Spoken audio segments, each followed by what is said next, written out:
Instagram பக்கத்தில் ப்ளூடிக்குங்கிற அவருடைய அக்கௌண்ட்டில் பார்த்தீங்கன்னா வேற மாதிரியான வீடியோஸ்லாம் வந்துகிட்டு இருக்கு. பார்க்க ரொம்ப ரொம்ப ரொம்ப வேதனையாக இருக்கு. அதாவது திறமையே இல்லாத பல பேர் சினிமால பெரிய இடத்துல பெரிய உச்சத்துல பெரிய நடிகரா பிரகாசிக்கிறாங்க. திறமை எல்லாமே இருந்தும் பல பேர் பார்த்தீங்கன்னா இன்னைக்கும் போராட்டத்துக்குள்ளே இருக்காங்க. அப்படி ஒரு வெரைட்டில தான் ஸ்ரீ வராரு. அதாவது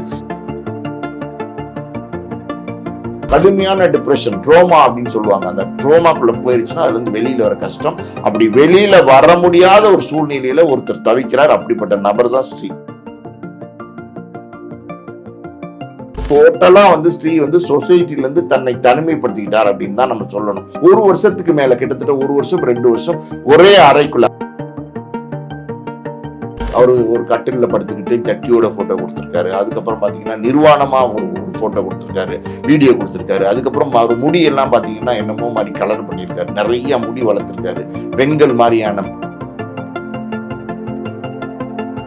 எதுவுமே இல்லாம இப்ப இன்ஸ்டால இந்த போஸ்ட் வரும்போது தான் ஸ்ரீ இப்படி ஒரு பரிதாபமான நிலைமையில இருக்காரு. இது பரிதாபமான நிலைமை மட்டும் இல்ல, இது ஒரு கிரிட்டிக்கலான ஸ்டேஜ். நம்ம பயமுறுத்துக்கிறதுக்காண்டி சொல்லல. மனநோயோட கொடுமையான நோய் எதுவுமே கிடையாது. மக்களே அன்பு வணக்கம். இன்னைக்கு நம்மளோட சினிமா விமர்சகர், ஆஸ்கர் மூவிஸ் ப்ரொடியூசர் பாலாஜி பிரபு சார் இருக்காரு. சார் வணக்கம். வணக்கம். அந்த சினிமாவால் புகழுக்கு சென்ற சிலர் தான் இந்த மக்களுக்கு தெரியும். இந்த சினிமாவால் காணாமல் போன பலர் இருக்காங்க. ஆனால் புகழில் இருந்தே சிலர் காணாமல் போவாங்க. அதெல்லாம் ரொம்ப வருத்தத்துக்குரிய செய்தியாக இருக்கும். அதாவது ஒரு கெரியரில் பீக்கில் இருக்கும்போது சிலர் எங்கே போனாங்கன்னே தெரியாது. பட வாய்ப்புகள் இழந்து மார்க்கெட்டை இழப்பாங்க. இது ஒரு ரகம். சிலர் ஒரு கெரியரில் இருக்கும் பொழுதே வேறு ஒரு சில விஷயங்களால் அந்த மார்க்கெட்டை இழக்கிறது மட்டும் இல்லாமல் காணாமலே போயிடுவாங்க. அப்படிப்பட்ட ஒரு நடிகராகத்தான் நடிகர் ஸ்ரீ மாறிட்டாரோ அப்படிங்கிற ஒரு கேள்விகள், அதுவும் ஒரு எந்த கேட்டகரியில் வைக்கிறதுனே தெரியல சார். நடிகர் ஸ்ரீ ஒரு அவருடைய படங்கள் எல்லாமே ஒரு பேர் சொல்லும் படங்களாக, அவருடைய நடிப்பை வெளிப்படுத்தும் படங்களாக தான் இருந்தது. குறிப்பாக வழக்கு எண் 18/9, ஓனாயும் மாட்டுக்குட்டியும், அது இப்போ கடைசியாக இருக்கப்பட்டலே அவருடைய கேரக்டர் ரொம்ப அழகாக பண்ணியிருப்பார். மாநகரம் படத்தில் அப்படின்னு எல்லாருக்கும் பரிச்சயமான ஹீரோ. இது லோகேஷோடைய மாநகரம்ங்கிற போது தனியாக ஒரு தெரியும் பட்சத்தில் இருந்தார். திடீர்னு பார்த்தா அவருடைய சோஷியல் மீடியாவில் வரக்கூடிய புகைப்படங்கள், அவரை பற்றின செய்திகள் எல்லாமே அதிர்ச்சி அளிக்கும் விதமாக இருக்குது. என்ன நடந்தது, அவருக்கு முதல்ல என்ன ஆச்சு சார்? ஃபர்ஸ்ட் இன்ஸ்டாகிராமில் ப்ளூடிக்குங்கிற பக்கத்தில் ஸ்ரீயோடைய காணொலிகள், ஸ்ரீயோடைய வீடியோஸு, ஃபோட்டோஸ்லாம் நிறைய இப்போ சமீபத்தில் ஷேர் ஆகி வைரல் ஆகிட்டு வருது. அதாவது அந்த போஸ்ட்லாம் பார்க்கும்போது ரொம்ப வைத்தறிச்சலாக இருக்குது, வேதனையாக இருக்குது. அதாவது ஒரு நல்ல நடிகர், அது மட்டும் இல்லாமல் ஒரு இளைஞர் வேறு. அதாவது கனா காணும் காலங்கள் விஜய் டிவியோடைய சீரியல்லேருந்து அவர் கொஞ்சம் கொஞ்சமாக படிப்படியாக வெளியில் படத்தில் நடிக்க ஆரம்பிக்கிறாரு. வழக்கு எண் 18/9 அவர் நடித்த படங்கள்லேயே ஆக சிறந்த படம். அந்த படத்தில் தான் அவர் அறிமுகமாகறாரு. அப்புறம் தொடர்ந்து பார்த்தீங்கன்னா நீங்கள் வில்லன்பு, அப்புறம் மாநகரம், லோகேஷ் கனகராஜோட படம். லோகேஷ் கனகராஜுக்கே ஒரு பேர் கொடுத்த படம். அந்த படத்துல எல்லாம் ஸ்ரீயோட ஆக்டிங்லாம் ரொம்ப சூப்பராக இருக்கும், வேற மாதிரி இருக்கும். அதுவும் இல்லாமல் அதுக்கப்புறம் பார்த்தீங்கன்னா ஓனாய் மாட்டுக்குட்டி மிஸ்கினோட சேர்ந்து நடிச்சிருப்பாரு, அந்த படம். அப்புறம் சில படங்கள் இதே மாதிரி தொடர்ந்து நடிச்சிருந்தார். ரொம்ப படங்கள் ஸ்ரீ நடிக்கல, இருந்தாலும் ஸ்ரீ நடுவில் பெரிய இடைவேளை இருந்துச்சு. ஸ்ரீ எங்கன்னு ஒரு பேச்சு இருந்துச்சு. அப்புறம் ஸ்ரீயே மறந்துட்டாங்க. அப்புறம் திடீர்னு பார்த்தீங்கன்னா நம்ம பிக் பாஸ் சீசன் 1ல் ஸ்ரீ வந்தார். ஒரு 2-3 நாள்லேயே சில பர்சனல் என்ன சொல்கிறது பிரச்சனை அப்படின்னு சொல்லி அவர் அந்த சீரியலை விட்டு, அதாவது பிக் பாஸை விட்டு விலகி போயிட்டாரு. அதுக்கப்புறம் நீண்ட இடைவேளைக்கு அப்புறம் ஸ்ரீயை பற்றி எந்த பேச்சும் இல்லாமல் இருக்கு. 2023 இருகப்பற்றுன்னு ஒரு படம் வருது. அந்த படத்துலையும் எப்பவும் போல தன்னுடைய முத்திரையை, தன்னுடைய கதாபாத்திரத்தை அருமையாக ஏற்று நடிச்சிருந்தார் ஸ்ரீ. அதில் ஒன்றும் சந்தேகம் இல்லை. பொதுவாக தமிழ் திரையுலகை பொறுத்த வரைக்கும் ஸ்ரீக்கு ஒரு நல்ல அடையாளம் இருக்குது. அதாவது ஒரு நல்ல கதைகளை தேர்வு செய்து தரமான படங்களில் நடிக்கக்கூடிய ஒரு நடிகர் ஸ்ரீங்கிற அடையாளம் இருக்குது. அப்படிப்பட்ட நடிகர் இன்னைக்கு திடீர்னு 23க்கு அப்புறம் எங்கே போனார், எங்கே இருக்காரு, எதுவுமே யாருக்குமே தெரியாமல் இருந்துச்சு. இப்போ அவருடைய அதாவது இன்ஸ்டாகிராம் பக்கத்தில் ப்ளூடிக்குங்கிற அவருடைய அக்கௌண்ட்டில் பார்த்தீங்கன்னா வேற மாதிரியான வீடியோஸ்லாம் வந்துகிட்டு இருக்கு. பார்க்க ரொம்ப ரொம்ப ரொம்ப வேதனையாக இருக்குது. இது எப்படின்னா, அவருக்கு யாரோ ஒரு தயாரிப்பாளர், இருக்கப்பட்டனுடைய தயாரிப்பாளர் ஒரு சம்பள பாக்கின்னு சொல்கிறாங்க. அதுவே ஒரு பெரிய காரணமாக இருக்கிறதுக்கு வாய்ப்பு இல்லை. ஏன்னா அவர் என்ன சொல்கிறாருன்னா, அவரே போட்டிருக்க போஸ்ட்டில் 30,000 தான் சம்பள பாக்கிங்கிறாங்க. 30,000ங்கிறது ஒரு பெரிய அமௌண்ட் கிடையாது. இன்றைக்கி இருக்கிற காலகட்டத்தில் ஒரு 30 லட்சம் அந்த மாதிரி இருந்தால் ஒரு பெரிய பேச்சாக பேசலாம். 30,000ங்கிறது ஒரு சின்ன அமௌண்ட். இதுக்காண்டி அவர் பாதிக்கப்பட்டாரா, இதுக்காண்டி அவர் மனநோய்க்கு மாறிட்டாரா அப்படின்னா நிச்சயமாக அதுக்கு வாய்ப்பு இல்லை. ஏதோ ஒரு காரணம் சார். சினிமா பல பேருக்கு பல நேரங்களில் கை கொடுக்கறது இல்லை. அதாவது திறமையே இல்லாத பல பேர் வந்து சினிமாவில் பெரிய இடத்துல பெரிய உச்சத்தில் வந்து பெரிய நடிகராக பிரகாசிக்கிறாங்க. திறமை எல்லாமே இருந்தும் பல பேர் பார்த்தீங்கன்னா இன்னைக்கும் போராட்டத்துக்குள்ளே இருக்காங்க. அப்படி ஒரு வெரைட்டியில் தான் ஸ்ரீ வராரு. அதாவது வந்து எல்லா விதமான டேலண்ட், மல்டி டேலண்டட் பர்சனாலிட்டி. அதாவது வந்து அவரை வந்து பல கதாபாத்திரங்களை கொடுத்தீங்கன்னா அந்த கதாபாத்திரத்தை கரெக்டாக ஷோல்டர் பண்ணக்கூடிய ஒரு கெப்பாசிட்டி உள்ள ஒரு நடிகர் ஸ்ரீ. அது வந்து அவருடைய நடித்த படங்கள்ல எல்லாருக்கும் தெரியும். அதுவும் இல்லாமல் மக்கள் மனசில் பார்த்தீங்கன்னா சில பேர் மேலாம் பார்த்தீங்கன்னா நிறைய கேள்விகள் வரும். இப்போ சில நடிகர்கள் மேலாம் நிறைய விமர்சனங்கள் வரும், கிசு வரும். இதெல்லாம் எதுவுமே இல்லாமல் ஸ்ரீ அப்படின்னா ஒரு கிரெடிபிலிட்டி உள்ள நடிகர் அப்படிங்கிற பேர் வந்து மக்கள் மனசுக்கிட்ட இருக்கு இன்னைக்கும் ஸ்ரீக்கு. அப்படிப்பட்ட ஸ்ரீக்கு இப்படி ஒரு அழுத்தம் எப்படி வந்துச்சுன்னே தெரியல. அதான் நான் சொன்னேன்ல, சினிமா பல பேருக்கு பல நேரங்களில் கை கொடுக்காம போயிடுது. அந்த மாதிரியான ஒரு மன வருத்தம், அந்த வருத்தம் வந்து கொஞ்சம் கொஞ்சமாக படிப்படியாக மாறி அது ஒரு மனநோய் மாதிரி மாறிடும். பொதுவாக இந்த மாதிரி பர்சனாலிட்டிஸ் என்ன பண்ணுவாங்கன்னா, அவங்களுக்குள்ள அந்த விஷயம் இருக்கு பார்த்தீங்களா, நம்ம எந்தோ ஒரு பாயிண்ட்ல போய் ஸ்டக்கப் ஆயிடுவாங்க. அந்த ஸ்டக்கப் ஆகிற பாயிண்ட்ல இருந்து அவங்களால வெளியில வர முடியாது. அவங்க வெளியில வராம அடுத்து அடுத்து அடுத்து அதே பாயிண்ட் சுத்தி வந்துட்டே இருக்கும். இப்ப ஒரு மனுஷனுக்கு பார்த்தீங்கன்னா இருக்கிறதுல எல்லா உறுப்புகளோடையும் சென்சிட்டிவான உறுப்பு வந்து மூளை தான். அதாவது வந்து ஒரு மனுஷனுடைய சென்ட்ரல் நர்வஸ் சிஸ்டம்னா அது மூளை தான். மூளையினுடைய இயக்கம் தான் நம்மளுடைய முழு இயக்கமே. மூளை ஒன்ஸ் வந்து அது வந்து அதாவது ஏதாவது ஒரு பிரச்சனை, அதாவது வந்து உடல் ரீதியாக மூளையில் பிரச்சனையாவோ இல்லை வந்து மன ரீதியாக மூளையை வந்து அட்டாக் பண்ணுற மாதிரியான ஒரு சூழ்நிலையை ஏற்பட்டு அது ஆட்டோமேட்டிக்காகவே டிப்ரெஷனில் கொண்டு போயிடும். இந்த டிப்ரெஷன் வந்து கடுமையான டிப்ரெஷன், ட்ரோமா அப்படின்னு சொல்லுவாங்க. அந்த ட்ரோமாக்குள்ளே போயிருச்சுன்னா அதுலேருந்து வெளியில் வர கஷ்டம்.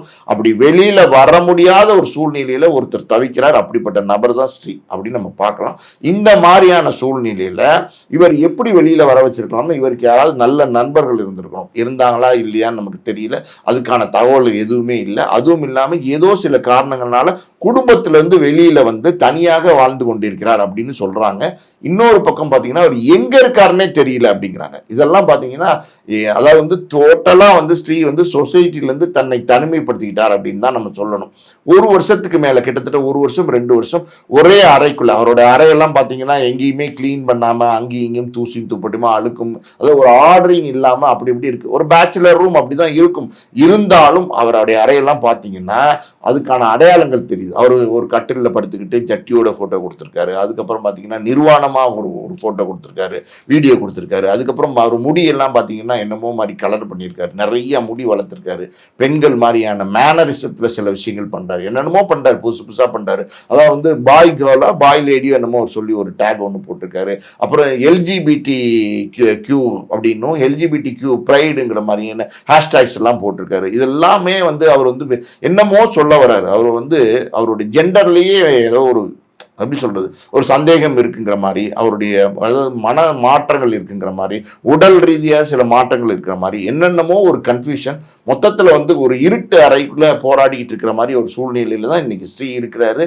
இந்த மாதிரி சூழ்நிலையில் இருக்கிறவங்க இது எங்க இருக்காரு எப்படி இருக்காருன்னு கண்டுபிடிச்சு சீக்கிரமா அவர் ரெக்கவர் பண்ண பார்க்கணும். அப்படி ரெக்கவர் பண்ணாமட்டா இது மேலும் மேலும் ஆபத்தா முடிஞ்சிடும். இன்னொரு விஷயம் நம்ம இந்த இடத்துல சொல்லணும், அவர் வந்து ட்ரக் அடிக்ட் ஆயிட்டாரு அப்படிங்கிற மாதிரியான ஒரு தகவல்களும் இருக்கு. எது உண்மையான தகவல்னு இது வரைக்கும் யாருக்கும் தெரியாது. நம்மளும் ஊர்ஜிதப்படுத்தி அதை பேசலை. இருந்தாலும் அவருடைய உடம்பை பாருங்க, அதாவது வந்து சட்டையெல்லாம் கலட்டிட்டு ஒரு பேர் பாடியோட ஒரு உடம்பு இருக்கும்போது எலும்பெல்லாம் தெரியுது, நெஞ்செல்லாம் எலும்பெல்லாம் தெரியுது. வயசு என்னன்னு பார்த்தீங்கன்னா 37 வந்து ஒரு இளைஞருக்கான வயசு தான், பெரிய வயசு கிடையாது. இப்படி உடம்பெல்லாம் உருகி போற அளவுக்கு அவருக்கு என்ன பிரச்சனை அப்படின்னா, உடல் பிரச்சனையை விட மோசமான பிரச்சனை மனப்பிரச்சனை. மனநோய்ங்கிறது அதை விட பெரிய பிரச்சனை. நம்ம இதுக்காண்டி மனநோய் அவருக்கு இருக்குன்னு ஊர்ஜிதப்படுத்தலை. இருந்தாலும் நம்ம அந்த காணொளிகள் அந்த போட்டோஸ்லாம் பார்க்கும்போது அவர் பாடுறது ஆடுறது இதெல்லாம் பார்க்கும்போது ஏதோ ஒரு சிக்கலான ஒரு சூழ்நிலையில ஸ்ரீ இருக்காருங்கிறது உறுதிப்படுத்துது. இப்போ அவருடைய படங்கள்ல இருந்து நடித்த படங்கள்ல சரியா சம்பள பாக்கியல் இருந்தது, பணம் பெறவில்லை அப்படிங்கிற ஒரு நல்ல நண்பர்கள் நிறைய பேர் ஏமாத்திட்டாங்க. இந்த சூழல்ல குடும்பத்தில் பிரச்சனை, அதனால தனியாக போனார். அவர் ரொம்பவே தனிமையில் இருந்தார். இப்போ எங்கே இருக்காருன்னே தெரிலங்கிற மாதிரி ஒரு ரிலேட்டிவ் ஒருத்தர் கமெண்ட் செய்து அந்த கமெண்ட்ஸ்களுமே வைரல் ஆகிட்டு இருக்கு சார்.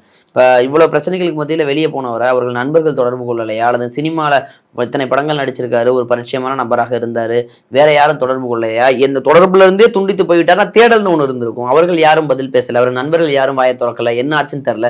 இந்த நேரத்தில் லோகேஷ் கனராஜை டேக் பண்ணி அண்ணா உதவி செய்யுங்க, அவர் எப்படியாவது ரெக்கவர் பண்ணுங்க, ஒரு நல்ல நடிகர் அப்படின்னு ஃபேன்ஸ் எல்லாம் ரெக்வஸ்ட் பண்ணிட்டு இருக்காங்க. எப்படி சார் பார்க்குறீங்க? அதாவது வந்து நண்பர்கள் யாரு ஸ்ரீயோட பழகியிருக்காங்கன்னு தெரியல. ஒரு விஷயம் இருக்கு. அதாவது வந்து உன்னுடைய நண்பர்கள் யாருன்னு சொல்லுங்க, நீங்க யாருன்னு நம்ம சொல்லலாம் அப்படின்னு இருக்கு. அதனால இவர் எப்படிப்பட்ட நண்பர்களோட பழகினாருன்னு தெரியல. பொதுவாகவே ஒரு சினிமாவில் ஒரு அபிப்பிராயம் இருக்கு. அது என்னன்னா, சினிமாவில் ஒரு வெற்றி அடைஞ்சதுக்கு அப்புறம் சினிமாவில் நீங்க ஒரு பிரபலமான நடிகராவோ இல்லை ஒரு ஹீரோவாவோ அடையாளப்படுத்தும் போது உங்களை சுற்றி வேற வேற ஆளுங்க வரதான் செய்வாங்க. அந்த வேற வேற ஆளுங்க, அதாவது வந்து எந்தெந்த ரூட்ல இருந்தோ ஆளுங்கள்லாம் வருவாங்க, உங்களோட ஜாயிண்ட் ஆவாங்க, கனெக்ட் ஆவாங்க, நட்பு ரீதியாக பழக ஆரம்பிப்பாங்க. இந்த நண்பர்கள் எல்லாமே பார்த்தீங்கன்னா ஒரு ஒரு ஸ்ரீகிட்ட இருக்கிற பணம், அதாவது வந்து பர்சனுடைய வெயிட்டை வச்சு பழகிறவங்க, அப்படி நம்ம சிம்பிளா சொல்லலாம். இப்போ ஒரு பாருக்கு போறாரு, ஒரு கிளப்புக்கு போறாரு, ஒரு ஹாலிடேக்கு போறாரு, ஒரு தண்ணி அடிக்கிறார், சிகரெட் அடிக்கிறார், ஒரு கூத்து கும்மாளம் கொண்டாட்டம், இதுக்கு மட்டும்தான் கூட இருப்பாங்க. இந்த கொண்டாட்டம் இவர்கிட்ட இருந்து அனுபவிக்கிறதுக்கு தான் கூட இருப்பாங்க. இவர்கிட்ட இருந்து ஒரு பிரியாணி கிடைக்கும், அது கிடைக்கும், இது நல்லா சாப்பிடலாம் போகலாம் அப்படிங்கிற ஒரு விஷயம் இருக்கு பார்த்தீங்களா, அதை வந்து உறிஞ்சி எடுக்கிறதுக்கு தான் ஒரு கூட்டம் சினிமாவில் இருக்கும். பொதுவாகவே பார்த்துட்டிங்கன்னா நீங்கள் ஒரு வெளிச்சத்துக்கு வந்துட்டீங்கன்னா ஒரு கூட்டம் உங்கள் பின்னாடி வந்துடும். உங்கள் பின்னாடி வரும்போது, அதாவது வந்து இந்த திரை வெளிச்சம், அதாவது வந்து லைட் உங்கள் மேலே பட்டு நீங்கள் ஒரு பிரபலமான நடிகரை அடையாளப்படுத்தும் காலகட்டத்தில் நீங்கள் ரொம்ப ரொம்ப கவனமாக இருக்கணும். அது ரொம்ப முக்கியம். பர்டிகுலராக சினிமாவில் ரொம்ப ரொம்ப ரொம்ப ரொம்ப முக்கியம். அது இல்லாமல் அந்த யார் நல்லவன் யார் கெட்டவன், யார் நம்மளோட உண்மையா பழகிறான், யார்கிட்ட உண்மைத்தன்மை இருக்கு, யார் நடிக்கிறான் அப்படின்னா அதை கண்டுபிடிக்க முடியாம பழகுனீங்கன்னா இந்த மாதிரி சிக்கல்லாம் வரும். சினிமாவில் பொதுவாகவே 100 அதாவது வந்து 10 நண்பர்கள் கூட இருந்தாங்கன்னா அந்த 10 நண்பர்கள் 10 பேருமே போலியானவங்கள தான் இருப்பாங்க சினிமாவை பொறுத்த வரைக்கும். அப்படிதான் இந்த துறை இருக்கு. இந்த துறை அப்படிதான் இயங்கிட்டு இருக்கு. அதனால இவர் எப்படிப்பட்ட நண்பர்களை தேர்ந்தெடுத்திருந்தாரு, இவரோட யார் நண்பர்களா இருந்தாங்க, அந்த நண்பர்கள் இவரோட எப்படி டிராவல் பண்ணாங்க, இவர் சினிமாக்கு வந்ததுக்கு அப்புறம் காலத்துல இருந்து இவருக்கு ஒரு எப்படியாவது ஒரு நட்பு வட்டாரம் இருந்திருக்கும். ஒரு இளைஞனாக இருந்த காலகட்டத்துல இருந்து நிச்சயமா இருந்திருக்கும். அப்படி இருக்கும்போது அந்த நட்பு வட்டாரம் எங்கெங்க தொடர்ந்துச்சு, ஏதாவது ஒரு இடத்துலயாவது ஒரு உண்மையான நண்பனாவது எல்லாருக்குமே இருப்பாங்க. அதாவது வந்து 100 பேர் இருக்கிற இடத்துல யாராவது ஒரே ஒரு உண்மையான நண்பன் வந்து எல்லாருக்குமே இருப்பாங்க. உங்களுக்கு இருப்பாங்க, எனக்கு இருப்பாங்க. அப்படி பார்த்தீங்கன்னா ஸ்ரீக்கும் ஒரு உண்மையான நண்பன் இருந்திருக்க கூடும், இருக்கும். அப்படி யார் அவரை விட்டு இவர் எப்படி ஐசோலேட் ஆகி வந்தார், அதாவது எப்படி அந்த அவரையும் இவர் வந்து தவிர்த்துட்டு தனிமையா வந்தார் அப்படிங்கிறது தான் இங்க கேள்விக்குறி.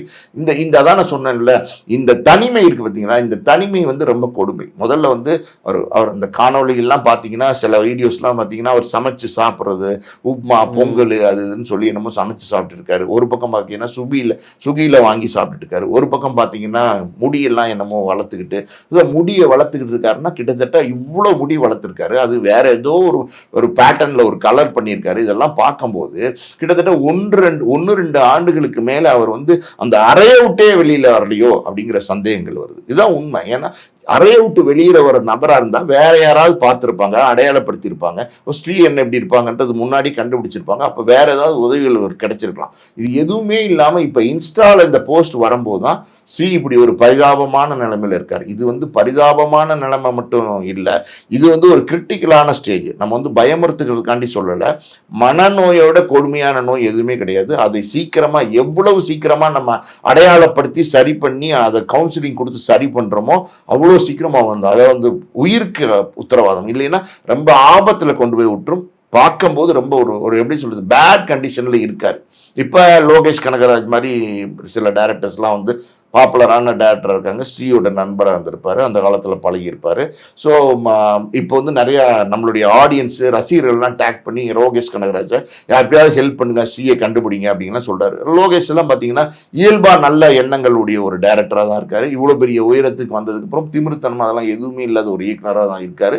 அப்படி இருக்கும்போது அவங்கெல்லாம் உதவி செய்யறதுக்கு முன் வருவாங்க நிச்சயமா. இப்போ லோகேஷ் மட்டும் இல்லை, அதாவது வந்து ஸ்ரீயோட கான்ட்ரிபியூட் பண்ணவங்க, காலத்துலேருந்து நடிச்சவங்க, போனவங்க, வந்தவங்க எல்லாருமே இதில் வந்து உதவி செய்யறதுக்கு தயாராக தான் இருப்பாங்க. அதே நேரத்தில் வந்து தனுஷ், சிம்பு இப்படி நிறைய நடிகர்கள்லாம் பார்த்தீங்கன்னா ஏதாவது ஒரு சிக்கல் பிரச்சனைனா அவங்களாம் பல விதங்களில் பல ரூபங்களில் உதவி செஞ்சுட்டு தான் இருக்காங்க. இதெல்லாம் அவங்க காதுக்கு போக தான் செய்யும். இப்போ நடிகர் சங்கம் இதில் தலையிட்டு உதவி செய்யுமானா நிச்சயமாக நடிகர் சங்கம் இதில் தலையிட்டு உதவி செய்வாங்க. ஒரு நடிகன், அதுவும் நம்ம தமிழ் நடிகன், அவர் அடையாளம் தெரிந்த ஒரு நடிகன், அவருக்கு ஏதாவது ஒரு கஷ்டம்னா அங்கே வந்து அவங்க என்ன செய்யணுமோ அந்த பார்ட்டுன்னு ஒன்று இருக்குல்ல, ஒரு கவுன்சிலிங் அதெல்லாம் கொடுக்கறதுக்கு, அவங்களுக்கு அந்த பண உதவி செய்யறதுக்கு, அவரை மறுபடியும் மீட்டு கொண்டு வரதுக்கான உதவிகள்லாம் கிடைக்கும். இருந்தாலும் இருந்தாலும் ஸ்ரீ இப்போ எங்கே இருக்காருன்னே தெரியலேன்னு ஒரு கேள்வி இருக்குது. இதெல்லாம் கண்டுபிடிச்சி கூடிய சீக்கிரம் வந்து ஸ்ரீயை அடையாளப்படுத்தி கூடிய சீக்கிரம் சரி பண்ணணுங்கிறது தான் எல்லாருடைய விருப்பமாகவும் இருக்குது. யாராவது உதவி செய்து அவரை மீட்டு வாருங்கள் அப்படிங்கிற ஒரு எண்ணத்தில் தான் ரசிகர்கள் ஆதங்கப்படுறாங்க. தனிமையில் இருந்தனால தவறான பழக்க வழக்கங்களுக்குமே அடிக்ட் ஆகிருக்கலாம். அதான் அவ்வளோ டிப்ரெஷனில் தான் இருந்திருக்காருங்கும் பொழுது அதற்குள்ளாகவே பல விமர்சனங்களையும் தவிர்க்க முடியாது வேறு ஒரு பேர்களில் வந்துகிட்டு இருக்கு. எது எப்படியோ ஸ்ரீயை மீட்டு ஒரு நல்ல நடிகராக பரிச்சயமான நபராக இருந்த ஒரு நபர் இப்படி ஆயிட்டுருக்காருங்கும் போது எல்லாருக்குமே ஒரு வருத்தமடைகிற செய்தியாக இருக்குது. அவரை மீட்டு மீண்டும் இந்த தமிழ் சினிமா அவருக்கான அங்கீகாரத்தை கொடுத்தால் அது மிகவும் மகிழ்ச்சி. சினிமாவில் எத்தனையோ பேர் இது போர் மாதிரி ஆயிருக்கலாம். அதில் ஒரு நபராக தெரிந்த ஒரு நபருங்கும் போது இன்றைய எண்ணத்தில் இவ்வளோ வைரல் ஆயிருந்தது சார். அதனால் அதை குறித்து உங்கள்கிட்ட கேட்டோம். நேரம் கொடுத்ததற்கு நன்றி. பல பேருக்கு சினிமாவில் இதான் நிலைமை இன்னைக்கு. அதாவது வந்து நிறையா நம்ம பார்த்துக்கிட்டே இருக்கும். அதெல்லாம் ஒரு பக்கம் இருக்கட்டும். ஸ்ரீயை சீக்கிரம் மீட்டு நல்லபடியாக கவுன்சிலிங் கொடுத்து ஸ்ரீ வந்து பழையபடி பெரிய நடிகராக வரணும். நடிகராக இல்லாட்ட கூட பரவாயில்ல, ஒரு நல்ல மனிதராக இந்த சொசைட்டியில் வாழ்றதுக்கு நம்மெல்லாம் ஒத்துழைப்பு கொடுக்கணும். அதற்கான முயற்சிகள் எல்லாரும் எடுத்து கூடிய சீக்கிரம் அது நடக்கணும். நம்மளுடைய பிரார்த்தனைகள் ஸ்ரீக்கு எப்பவுமே உண்டு. நன்றி.